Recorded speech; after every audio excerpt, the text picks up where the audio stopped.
Well, that was funny. We only just got going, and it had a go at this line, got off, and went straight for the other one. Fortunately, we really just got going, so we can at least slow ourselves down, just slow the engine down. Yeah, we haven't got the sails up yet. I haven't got the sails up yet. I mean, literally, we've been going for about 30 seconds. And it really grabbed this and went. And it's not really fighting me now, but I'm pretty sure it's still on there. It had a big splash when it went for it. It went, you know, really hit hard, went for both roars. I don't know what it is, I haven't seen it. Now it's letting me reel it in. Coming right up to the boat. Yeah. But gee. Oh, it's a barracuda, isn't it? It's a barracuda. Barracuda! Yes, you. Yeah, they go for it. But it's a small one. What do you think? Do we eat it? I don't know. Everyone says they taste fantastic, but... Yeah. Oh, what a shame. Okay.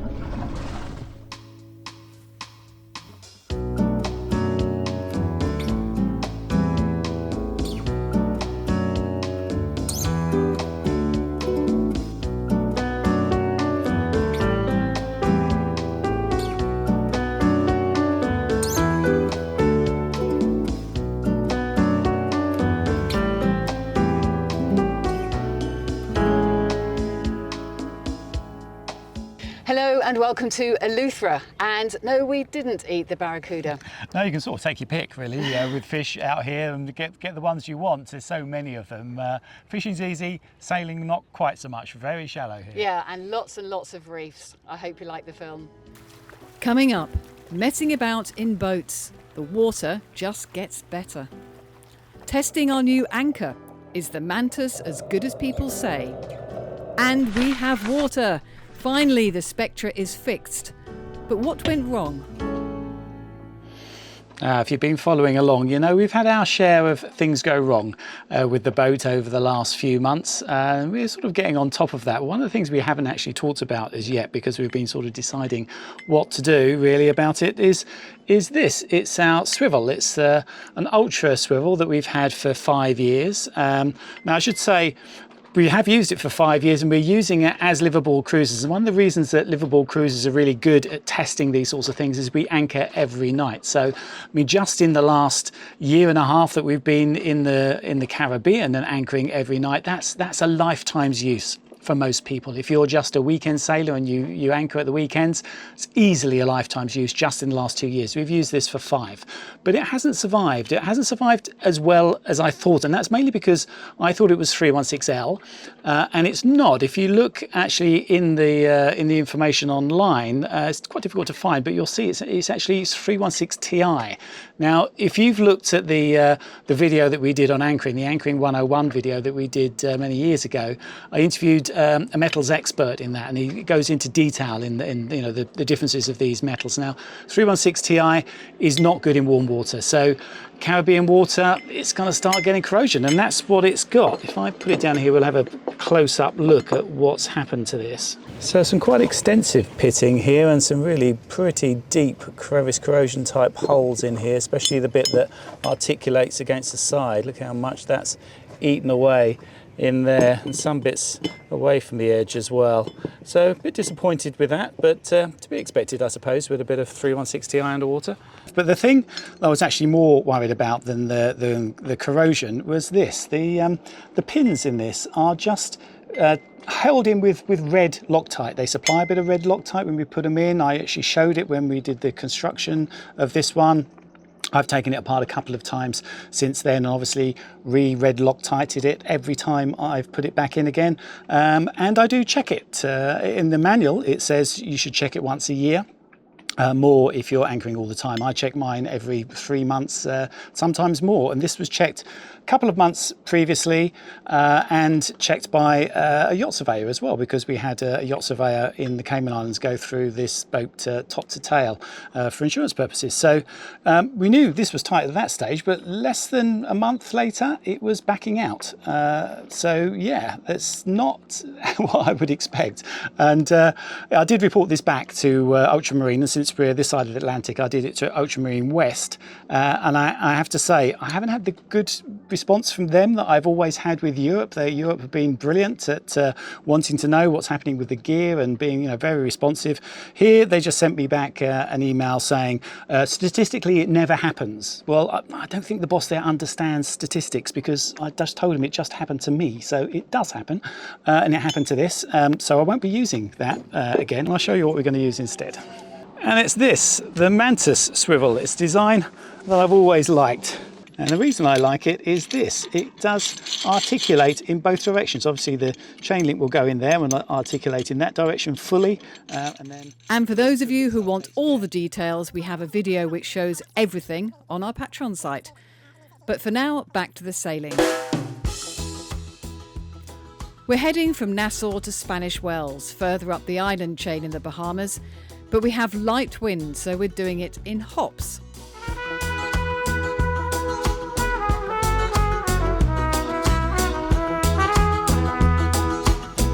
Our first stop, the beautiful waters of Green Key, or Cay.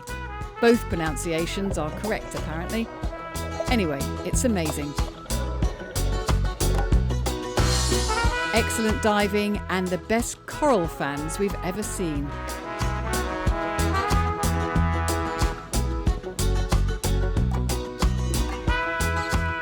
And the clearest water. Good for just messing around in boats.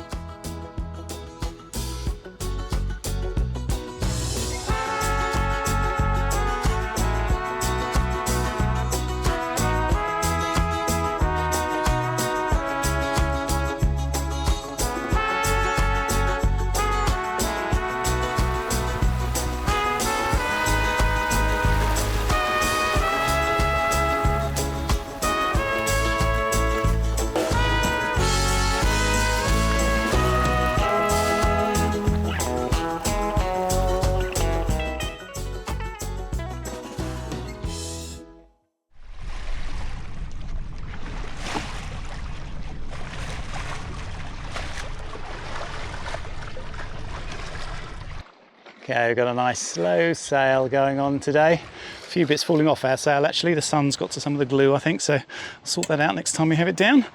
But today's job is getting this beast out there. The Mantis M2 is the anchor that I'm going to test out. I'll go through the reasons for that in the technical video. We're going to do a whole technical video on this, so I won't do too much about it now, but it has really good figures for ultimate holding, for the reset, all those sorts of stuff. Steve at Panopay has done some great testing with this, and they're improving it all the time. They've made improvements recently to this anchor, and they're still doing more now. So yeah, I think they're a good company doing good stuff. That's why I wanted to test this one. So I need to get the swivel that we talked about earlier on there. Again, I'll show that whole process in the tech video, but let's do it, get it out, see how well it sets. We're getting close to our nice little remote anchorage. We're going to stop short and just hoist this up. Judy's ready with a halyard. Get it over the side, get it on the rollers before we actually get it in there. You ready? Yep. Cool.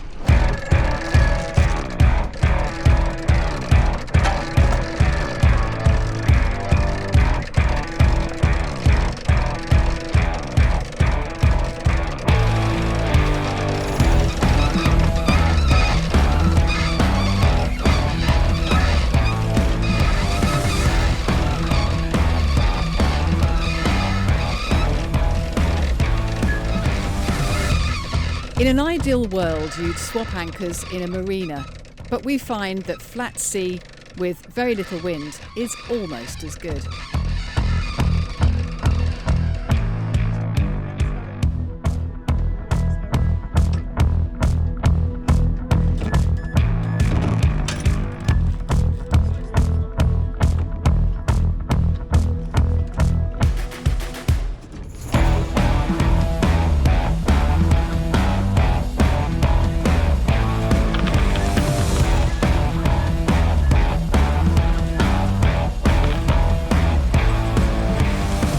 Once in the water, it's a matter of getting it safely into position at the front. See how it goes on the roller. The one thing about this set up is it hasn't got the flip swivel now, so it's not going to turn it. So we'll see how it comes up, how difficult it's going to be to get on the roller without that. No problem at all. Oh, nice. Cool. And you've got to stop a little bit short, so it just hits the dolphin striker just slightly with the ear. Was it with the ear? No, it wasn't actually. That's actually the... Oh, that's good. It's free of it. So actually the shank is so wide here, it just comes up against that, which is fine. I'll drop it down a bit. This is the dolphin striker, and the ears of the anchor are well clear, and it fits snugly on the rollers. In fact, it holds it quite nicely in there. Cool. With the anchor set, we are on our way again, but by now we are becalmed, so time for another detour. Well, we knew it was going to be a nice slow sail today, and it has been, but we've lost the wind completely now, so we're not going to make it to Spanish Wells, and instead we're going to cut in and go to an island called 6 Shilling Key, which has no real anchorage, but we figured that as there's no wind either, we'll just risk it and drop the hook. It looks lovely on the map, so we're going to give it a go. It's over there somewhere. I don't know if you can see it yet. Probably not on this camera. But it's there, I can see it, and we'll be there in about half an hour. No real information about this anchorage, so it's a little bit hit and miss what we're going to find, but it'll be a test for the new anchor, that's for sure. It's going to be quite dark, a couple of bits of lightness, so I don't know, we'll find the lightest bit we can and just hope it's sand.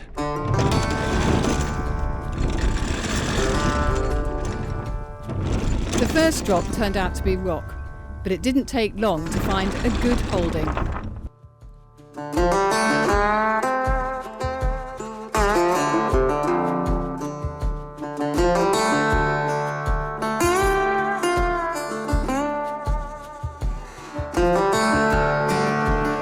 And a place to explore.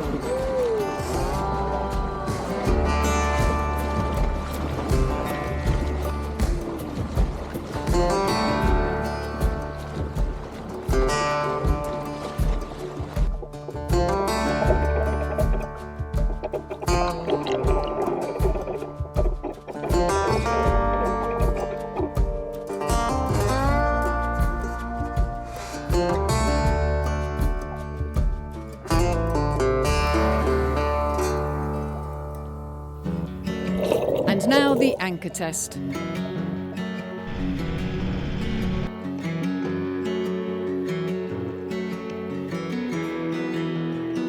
Weedy loose sand makes a tricky seafloor for ultimate holding, but we get it in and give it hell.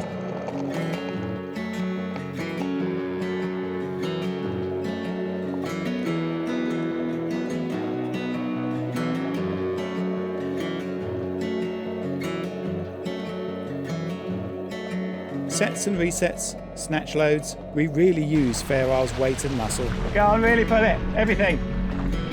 The seabed certainly took a pounding. To see how the anchor did, don't miss the Tech Corner video.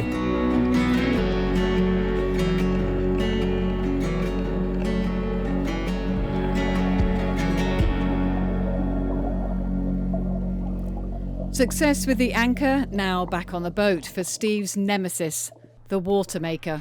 Okay, well, it's moment of truth then. I have got the new membrane. So this is what's come through at great expense to us in Nassau. This is the one I've just taken out, which is another new membrane. It was only 2 months old. I replaced it a couple of months ago because the water started going salty, and this seemed to fix it for a couple of weeks and then died.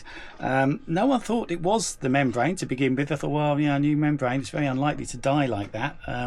So it must be something else. So I've had to test everything, gone through all the tests. I've shown it in all the previous episodes, and it's passed every test list of all the flow tests, everything else. So they basically, everyone's scratching their heads and say, well, just try another membrane. So that's what I'm doing. I'm going to put this one in and hope that it does the trick.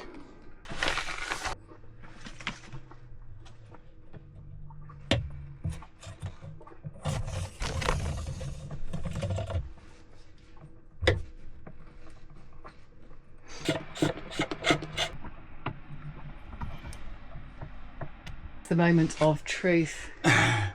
Yep, just about to start it. It's all back on. Oh, let's just hope. Let's So Yeah, let's hope. got to run it for a bit. So Okay. it's coming out to there. Go. Got the pressure release valve off at the beginning. Yeah, let's hope that true to its name, we get Aqua Pure in there. That is just a water bottle though, isn't it? That is the empty actual water bottle we've had to use because we haven't had any fresh water.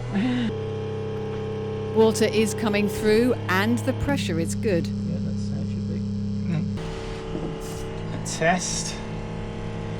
Let's see.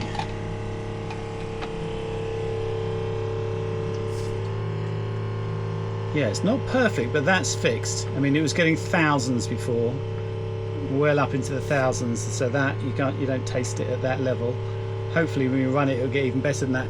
So yeah, great, we've got it back again, but in a way it's really annoying, isn't it? Because now we've gone through all that grief because it was just a duff membrane. They've given us a duff membrane because we haven't had any dock water in the boat, so the only way you can kill a membrane is by putting chlorine through it. So dock water's got loads of chlorine if there's something wrong with your charcoal filter. But in fact, when I changed the membrane, I changed the filters, the charcoal filter as well as that. We've got no dock water in, never had it.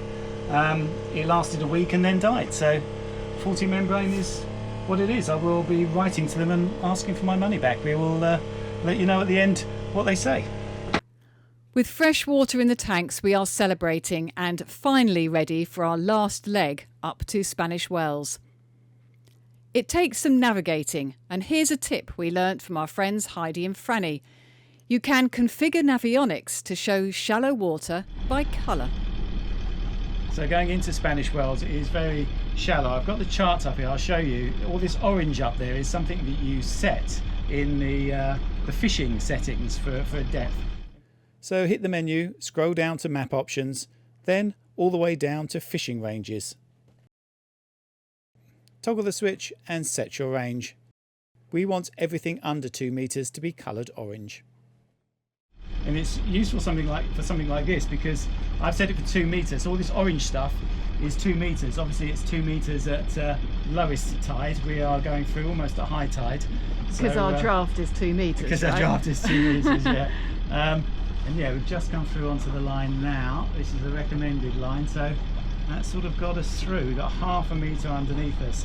But this is a good way of actually looking when you've got so much shallow water, because when you've got so many contours, you can't see what's up and what's down. And when it colours it like that, it's actually a good way of doing it. So well done, Franny, for coming up with that one. I think we made it. We've got to go through this channel now. We stick to the channel going into Spanish Wells, which takes us along the front of the town. There's a couple of little small shipyards here for fishing boats. And I think you can leave your boat here. There's a couple of marinas. Nice little town. Very pretty. It looks like an extended boatyard with various cranes and lifts. It looks like you can take a buoy here. Or tie up to the side. Sweet little homes.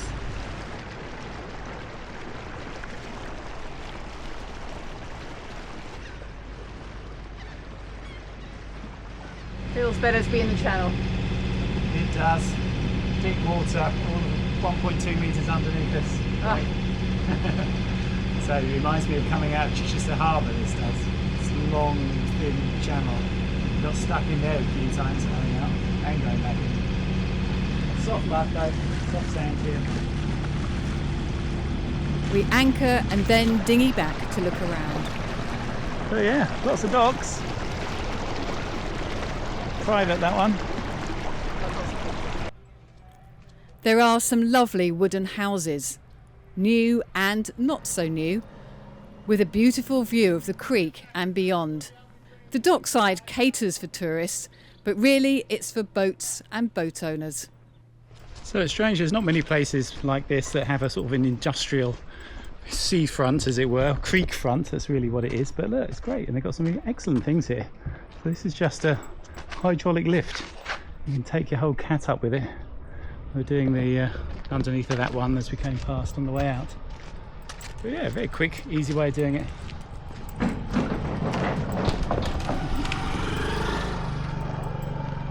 Lovely clear water. So this was something with the tracks to Yeah. drag some up there. Obviously don't do that anymore. A long history of doing stuff here. What there isn't on this side of the island is a decent supermarket. For that, we need to get back in the dinghy.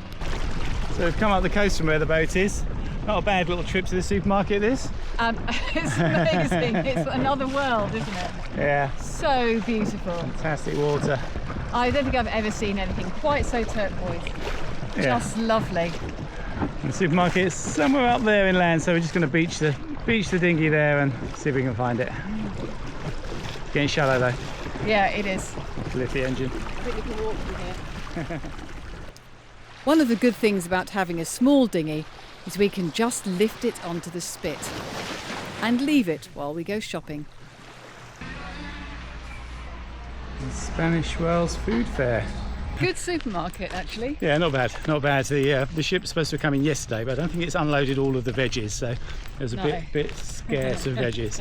Got some carrots. But not too bad. So now we're walking along all these lovely beachfront properties, and got to try and find a way through. We sort of broke through a house that's being built, I think, on the way in. It seems to be Yeah. the thing in the Bahamas, is that it's all private beach front properties, and it's difficult to get from the beach inland. So yeah, I think we do the same thing. Private property, no trespassing. Well, I'm not trespassing. sorry. I'm just walking through. So yeah, nice plot of land overlooking the beach.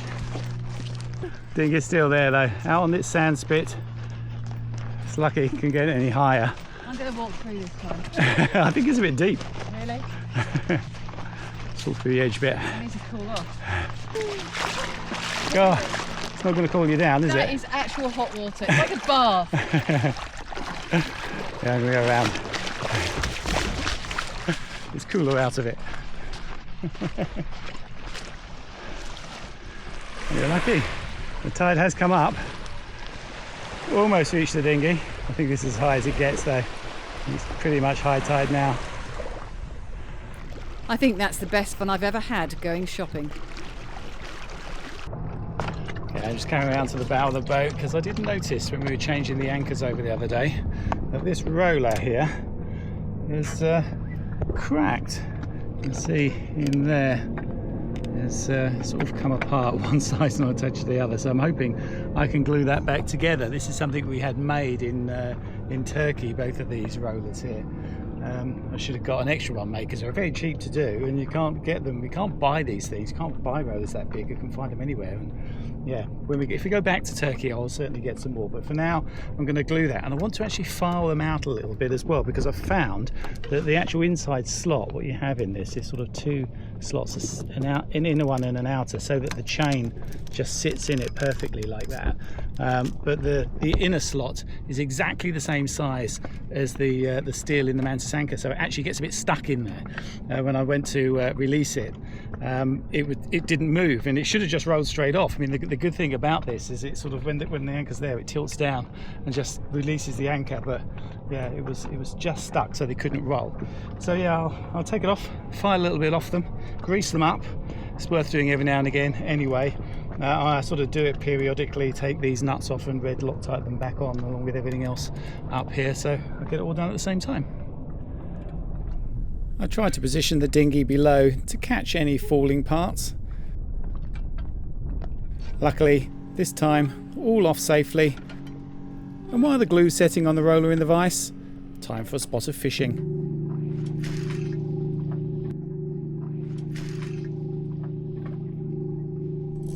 So just fishing over the side. Yeah, well, I thought I'd have a go. There's a guy over there fishing on the shore. I thought, well, I wonder if there's stuff coming through this channel. So I've only been doing it for 30 seconds and something's on. Oh, There we go. there is a fish. Oh my God. But it's a pretty one, Steve. You can't eat a pretty fish. I think it's probably a tasty fish too. Okay.